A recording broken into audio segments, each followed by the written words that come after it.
FM.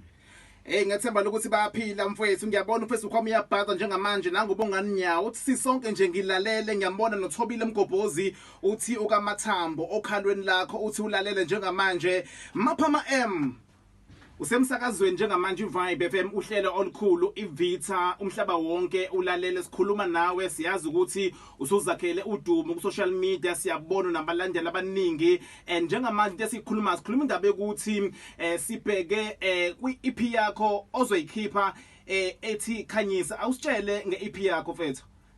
Ya, kahle futhi ngabe ngikhipha i-album yabo, kodwa ngibone ukuthi hayi asikho isidingo se-album ngingakabathesti abantu ukuthi bazokwamukela kanjani umsebenzi omkhulu. Ngcono ngiqale ngokuncane yabo. So ya kusasa ngikhipha EP nengoma ezu7 feature Raf K, Oqi, Omahlakza nja. Le ngoma yakho esigijima phela njengamanje isikoko I made it. Uyikhiphe nini mfethu? Ngoma le ngikhiphe ngonyaka odlule kodwa na ngifakile ku-EP yabo ngoba because abantu bayithanda yabo, ikhona na ku-EP.